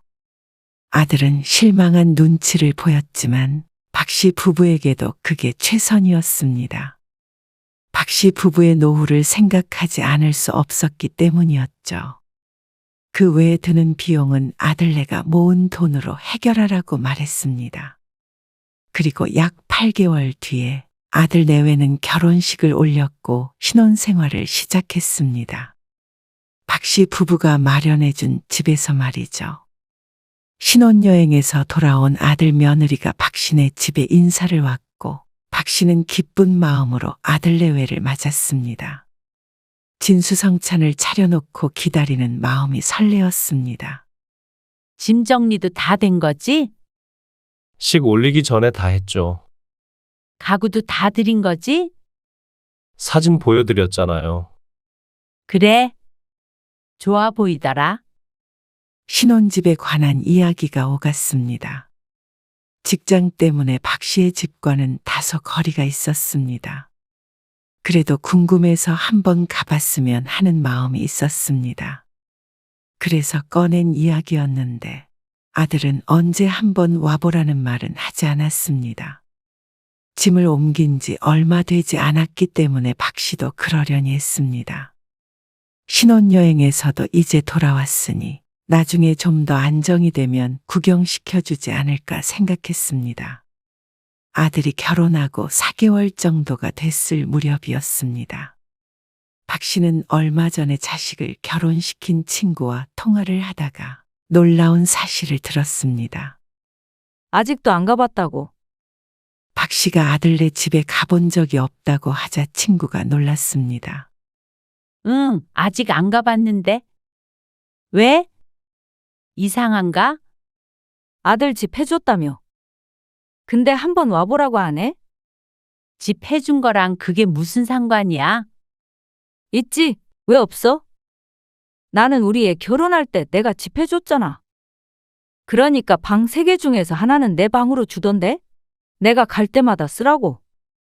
그 말에 박 씨는 깜짝 놀랐습니다.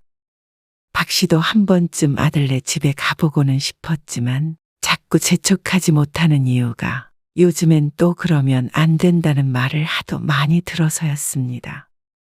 바쁜 아들 며느리한테 자신의 방문이 부담이 되는 건 원치 않았습니다.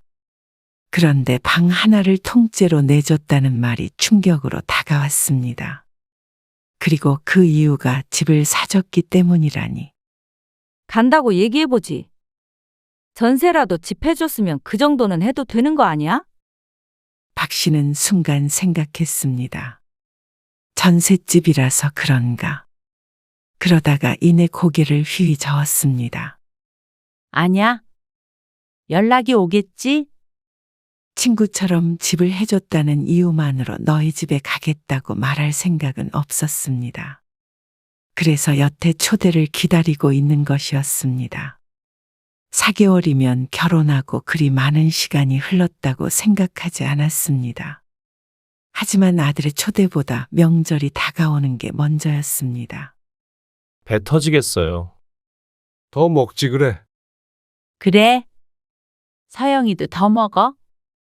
아니에요. 충분히 먹었어요.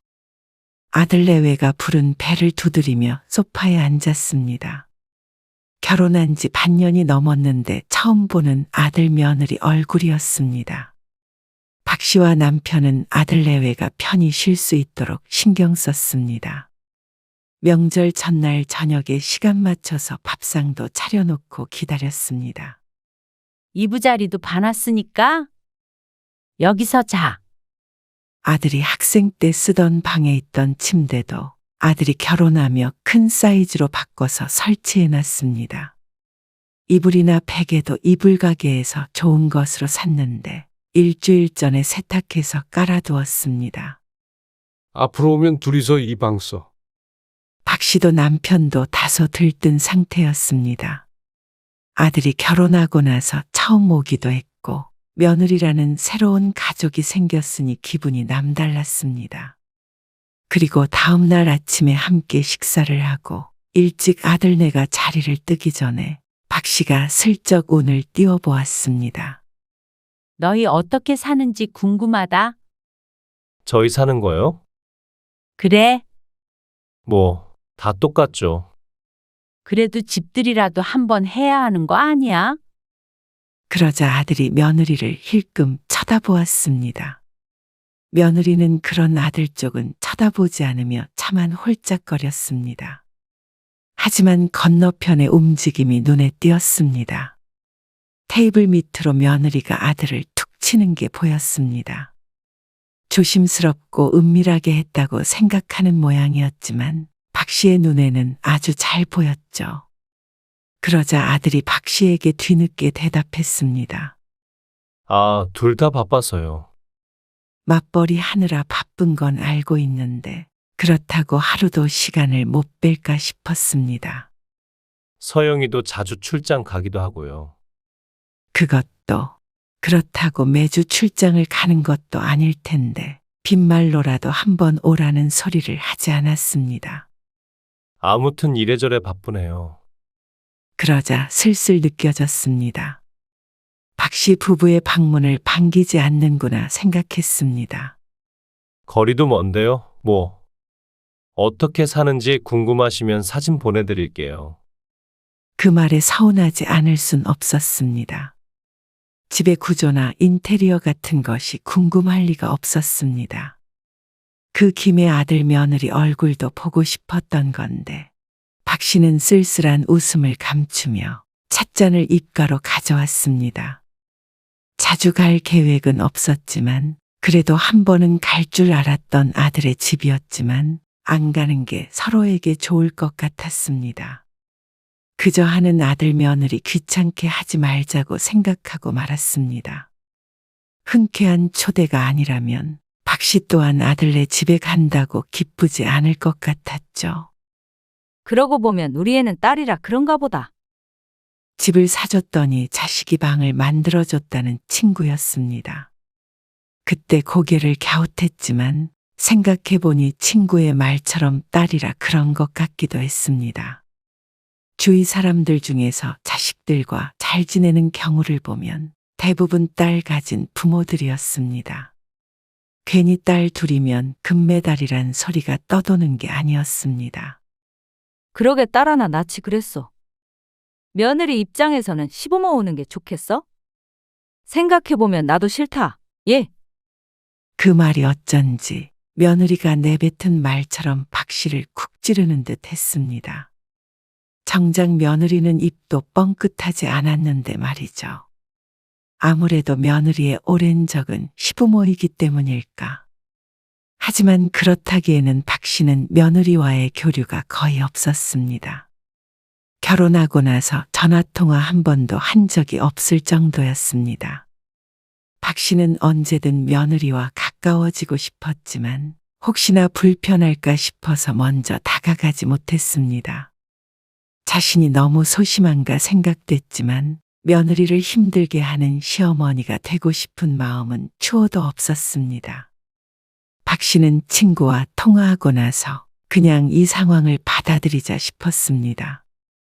혼자서 안달내봤자 소용이 없었습니다. 그래서 박 씨는 그 뒤로 아들네에 가겠다는 말은 꺼내지 않았습니다.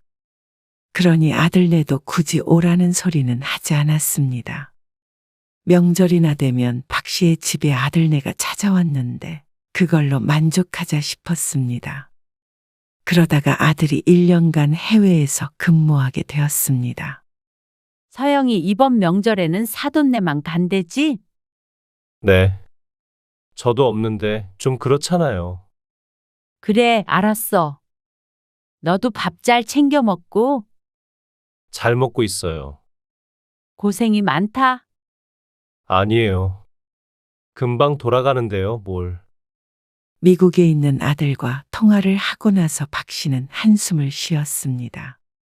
1년 가까이 아들은 한국에 들어오지 않았고 자연스럽게 며느리도 박 씨의 집에 오지 않았습니다. 오지 않는 것은 충분히 이해가 갔습니다. 아들도 없는데 며느리 혼자 와서 불편하게 있다가 가는 건 박 씨도 원하지 않았습니다. 박 씨도 며느리를 자주 보지 않았기 때문에 혼자 온다면 무척 어색할 것 같았죠. 그런데 며느리는 전화조차 하지 않았습니다. 늘 그래왔듯이 말이죠. 아들이 가끔씩 전화하면 그때 며느리가 잘 있나 소식을 듣는 정도였습니다. 도착했대? 그리고 아들이 해외로 나간 지 1년쯤 되었을 때 아들이 다시 한국으로 돌아왔습니다. 집에 들어갔다고 아까 전화 왔어. 그래? 그러면 이번 주는 좀 그렇고 다음 주쯤 한번 보자고 연락해봐. 이번 주는 피곤하겠지? 당연히 그렇겠지. 푹 쉬라고 오늘은 연락하지 말고. 박 씨가 남편의 말에 고개를 끄덕였습니다. 그리고 다음 주가 되었을 때 박 씨가 아들에게 전화를 걸었습니다. 바쁘니? 통화 가능해? 아니요, 지금은 안 바빠요. 말씀하세요. 다른 게 아니라 너 귀국했으니까 한번 볼까 하고. 아, 그렇죠. 한번 뵈러 갈게요. 이번 주에 괜찮아? 아, 이번 주는 좀. 바빠? 너희 바쁘면 엄마 아빠가 그쪽으로 가도 돼. 아니요. 그게 아니고요. 서영이 출장 가요. 이번 주 주말에? 그건 아닌데. 다음 주에 가는데 주말엔 좀 쉬어야 해서요. 그래? 그러면 언제쯤 볼까? 제가 연락드릴게요. 박 씨는 아쉽게 전화를 끊었습니다. 다음을 기약했지만 한참이 지나도 연락이 안 오는 아들 때문에 박 씨의 남편이 전화를 해보기도 했습니다. 그런데 어쩐지 기분 상한 기색으로 전화를 끊는 남편. 왜 그러는데? 아니, 이번 주에 우리가 한번 가면 어떻냐니까. 처가 식구들이랑 만나기로 했다잖아. 정말? 물론 처가 식구도 오랜만에 보는 것이기에 당연히 만날 수 있다고 생각했습니다. 하지만 지난번에 연락했을 때 그런 말이 없었던 걸로 봐서는 진작 잡혀있던 약속도 아니었을 텐데 박 씨 부부보다도 먼저 만났다는 사실에 섭섭했습니다. 순서가 어디 있나 싶을 수 있지만 그래도 아들 얼굴을 더 보고 싶은 건 사돈네보다는 박 씨 부부가 아닐까 생각하면 그런 감정이 드는 건 어쩔 수 없었죠. 그럴 사정이 있나 보지. 남편은 애써 웃으며 말했지만 박 씨에게 하는 말이 아니라 스스로에게 하는 말 같았습니다. 그러니 너무 서운해하지 말자고 다짐하는 것 같았습니다. 그런데 며칠 뒤에 휴대폰을 확인한 박 씨도 남편과 같은 마음의 타격이 조금 오긴 했습니다. 명절에 택배를 보냈던 적이 있어서 박 씨의 휴대폰에 안사돈의 전화번호가 저장이 되어 있었는데 그래서 카카오톡에 늘 떠 있었습니다. 연락해 본 적도 눌러본 적도 없지만 눈에 띄는 사진의 안사돈의 이름을 눌러보았습니다. 행복한 내 가족이라는 글귀가 써 있었고 사진엔 웃고 있는 아들 내외와 사돈 내외 그리고 사돈 처녀가 찍혀 있었습니다. 배경은 아들네 집이었고 말이죠. 아무리 마음을 다잡아 보려고 해도 어쩐지 서러운 감정은 빨리 추슬러지지가 않았습니다. 그런데 곧 연락한다던 아들은 정말로 얼마 뒤에 전화를 했습니다. 휴대폰에 뜬 아들의 이름을 보니 통화하기 전에 마음이 조금 풀리는 기분이었습니다. 자식이란 존재가 참 이상했죠. 여보세요. 네, 엄마. 저예요. 이번에는 박 씨 부부와의 약속을 잡으려나 싶었습니다. 그러면 못 이기는 척수락하자 하고 속으로 생각하고 있던 박 씨에게 아들은 영 다른 이야기를 꺼냈습니다. 지금 살고 있는 아파트의 주인이 싸게 집을 팔겠다고 연락이 왔다는 아들. 그래서 엄마도 조금 보태줄 수 있어요. 저희가 모은 돈으로도 아무래도 부족하니까요. 박 씨도 모르게 허하는 김 빠진 듯한 숨이 입 밖으로 샜습니다. 진짜 좋은 기회 같아서요. 그래 보인다. 그렇죠? 처가에다는 말해봤니? 박 씨의 물음에 아들이 잠시 침묵했습니다. 갑자기 처가 얘기는 왜 꺼내나 하는 듯한 눈치였습니다. 지난번에 사돈네 너희 집에 갔던 것 같은데 그런 얘기는 안 했나 보지? 그렇죠. 참, 엄마 아빠는 몇 년 동안 집에 초대해 준 적도 없으면서 정작 집 살 때는 이렇게 전화를 하니? 아, 그제서야 박 씨가 왜 이러는지 이해를 한 듯 했습니다. 너 귀국하고 나서 한번 보자고 해도 바쁘다고 그렇게 빼더니 엄마 아빠는 너한테 돈만 대주는 사람이야? 무슨 말을 그렇게 하세요? 그렇잖아. 누가 자주 간대? 근데 한 번쯤은 초대해 줄 수 있는 거 아니야? 그게 예의 아니냐고. 아, 바빴잖아요. 처가 식구들한테 쓸 시간은 많고? 그러자 아들이 한숨을 푹 쉬었습니다. 골치 아프게 됐다는 듯한 한숨에 박 씨도 기분이 상해 인상을 썼습니다. 그런데 아들이 한다는 소리가 어이가 없었습니다. 그러면 2주 뒤에 서영이 출장 가거든요. 그때 오세요. 그러면서 주무시고 가려면 그때 주무세요 하고 말하는 아들. 기가 차서 말이 안 나왔습니다. 언제는 며느리 출장 때문에 안 된다더니 이제는 며느리 출장 갔을 때 오라니.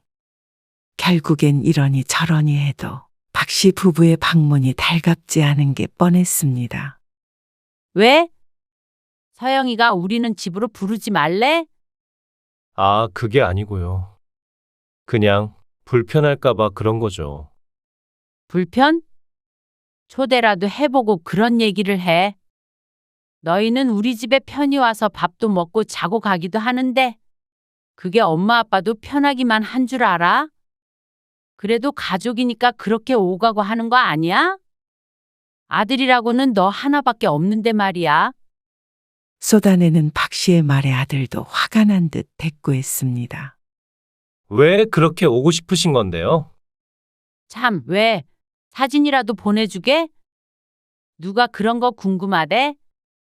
집 구경을 하고 싶으면 뭐하러 너희 집을 간다고 하겠어? 부동산에 놀러 가지. 너 보고 싶어서 간다는 부모한테 그렇게 질색을 해야겠어? 아니, 저희가 불편해 보이면 굳이 안 오셔도 되잖아요. 그래. 그러니까 딱 하루도 절대 싫다는 거 아니야? 왜 그렇게 말씀하세요? 그런 식으로 따지기 시작하면 한도 끝도 없죠. 그냥 그러려니 하시면 안 돼요? 왜 꼭 자식 집에 와야 하는데요? 엄마가 전세금 내줬으니까요? 어처구니 없는 아들의 말에 박 씨는 불시의 공격을 당한 듯 했습니다. 부모가 자식 집에 꼭 가야 하냐 하면 할 말은 없지만 그래도 어떻게 부모 자식 사이가 남한 북한도 아니고 칼로 자른 듯 딱 잘라 경계를 정할 수 있나 싶었습니다. 그리고 박 씨의 방문이 아들에게서 이런 날카로운 반응을 이끌어낼 것이라고는 상상하지 못했습니다. 결혼해도 내 자식 얼굴 보고 싶을 때 한번 보러 가면 안 되는 거야? 사돈네는 안 그래? 사돈네도 서영이 보러 가잖아. 그러자 아들이 할 말을 잃었습니다. 당연했죠. 당장 얼마 전만 해도 와서 잔치를 벌인 것 같았으니 말이죠. 시부모는 숨도 안 쉬고 살아야 하나 싶었습니다. 아들만 하나 있는 게 이렇게 박복한 것인지는 결혼시키기 전에는 알지 못했습니다. 너희 말대로 안 갈게. 불편하다고 하니까. 누군 벨도 없니? 아, 왜 화를 내고 그러세요? 마음 불편하게. 나는 뭐 몸도 불편하게 하고 마음도 불편하게 하는가 보다. 참, 그리고 집 살 돈은 너희가 알아서 해. 그 돈은 못 주겠다. 아니, 왜? 아들이 무엇라 하는데 박 씨가 전화를 끊었습니다. 씩씩대고 있자 옆에서 듣고 있던 남편이 박 씨의 어깨를 짚으며 말했습니다. 열내지 마. 돈은 안 주면 그만이고. 그깟 아들네 집 안 가면 그만이야. 아들네도 이뻐야 가고 싶은 거지. 그런 놈 찾아가서 뭐해? 남편도 질릴 대로 질린 모양이었습니다. 아들이 귀국할 때 누구보다도 좋아하던 사람이었는데 말이죠. 박 씨는 그렇게 아들을 안 볼 작정도 하고 있는데 아들은 아직 용건이 안 끝난 듯 했습니다. 엄마, 내일 서영이 출장 가요. 그때 아빠랑 같이 오세요. 아직도 그 이야기인지. 됐어. 내가 거길 왜 가니? 아, 왜 그러시는데요? 너야말로 왜 그래? 집 살 돈 필요하니까 이제서야 오라 그러니? 이 와중에 며느리 출장 가는 날 맞춰서 참 대단히 다정한 남편감이다. 며느리를 그렇게 위한다는데 할 말도 없었습니다. 하지만 분명 둘이 알콩달콩 살 수는 있겠지만 부모까지 입맛대로 이용해 먹을 순 없었습니다. 그 얘기도 제가 만나서 다 말씀드릴게요. 집 사는 얘기? 됐다. 너희 집이지 우리 집이니? 박 씨도 바보가 아닌 이상 아들 며느리의 속내를 모르지 않았습니다. 순수한 마음으로 초대한 것일 리가 없었습니다. 이제 와서 갈 마음도 없었습니다. 무슨 대단한 꿀단지를 숨겨놨는지는 모르겠는데 이제는 관심 끌게. 그게 너나 서영이 소원 아니야? 그러자 아들의 목소리가 아닌 며느리의 목소리가 휴대폰을 타고 들려왔습니다. 어머님, 저예요. 서영이. 전화를 통해서는 처음으로 듣는 목소리인 듯 했습니다. 뭐가 문제인데 그러세요? 며느리도 욱하는 소리로 말했습니다. 뭔가 억울한 게 있는 모양인데 어디 한번 들어보자 싶었습니다. 제가 없을 때 마음껏 오시면 되잖아요. 하룻밤이든 이틀밤이든 주무시고 가시고요. 꼭 며느리가 있어야 되는 건가요? 제가 없으면 시부모님 수발을 못 들으니까요? 우리가 언제 너보고 수발 들으라 그래? 누가 우리가 갈 때 꼭 서영이 네가 있어야 한다고 그래? 그러는 반대로 서영이 너는 왜 꼭 없어야 하는 거야? 우리가 가서 너한테 해코지라도 하니? 며느리 입장에서 편하겠어요? 종일 한 공간에서 숨 막히죠? 식사도 챙겨야 하고 씻는 것도 불편하고요. 그래서 그렇게 사돈네와 차별하는가 보다 싶었습니다. 그렇다고 이렇게 집 문제로 갑질하시면 안 돼요. 뭐? 갑질? 어이가 없었습니다. 갑질이죠. 돈 가지고 그러시는 거. 기가 찼습니다.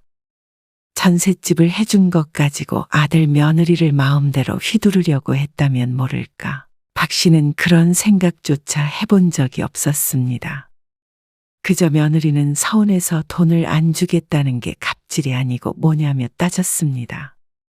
이런 며느리인 줄은 꿈에도 몰랐습니다. 살갑지 않고 대하기 어렵다고는 생각했지만 이렇게 괘씸하고 맹랑한 며느리인 줄은 몰랐습니다. 진작에 알았으면 아들네 가고 싶은 기색을 비추지도 않았을 것입니다.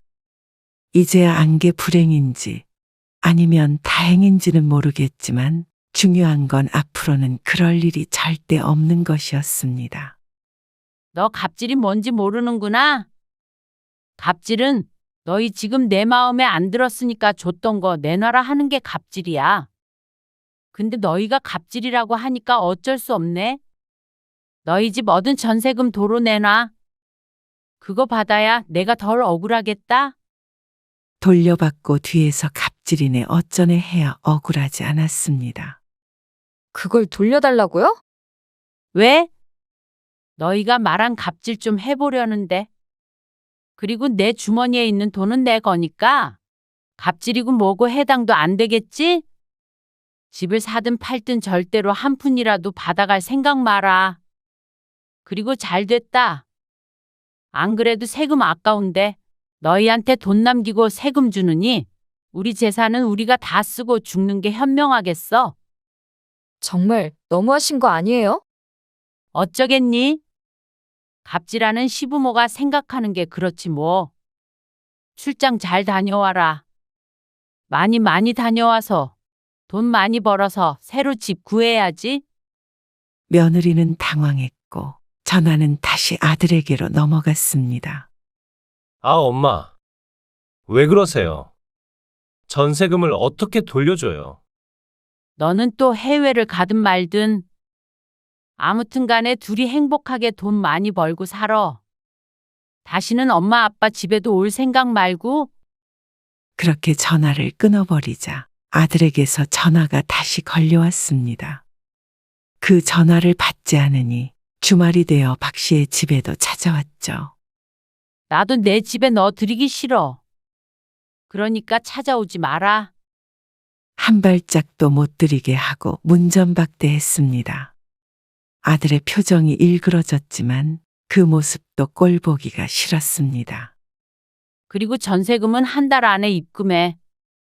이미 수년 전에 아들의 통장으로 주었던 돈이었기 때문에 법적으로 돌려받을 수 있을 가능성은 희박해 보였습니다. 하지만 그 돈도 주는 게 아깝다는 사실은 꼭 알려주고 싶어서 문 밖에 서 있는 아들에게 윽박을 질렀습니다. 아들이 한참을 서 있다가 돌아갔습니다. 예전 같았으면 그 모습이 안타까웠겠지만 자식에 대한 사랑마저 흐리게 만들 만큼 충격이 컸습니다. 남편도 그런 박 씨를 말리지 않았습니다. 아니, 말은 안 해도 가슴에서 소용돌이치는 감정이 눈에 보이는 듯 했습니다. 아들은 한 차례 더 전화를 걸더니 더는 연락하지 않았습니다. 그리고 물론 며느리에게서는 문자 메시지도 한 통 없었습니다. 아들도 결국 부모를 등지기로 한 듯 했습니다. 당연한 이야기겠지만 전세금은 들어오지 않았습니다. 계좌번호를 보낸 카카오톡 메시지는 읽지도 않았죠. 어쩌면 이게 더 속이 후련했습니다.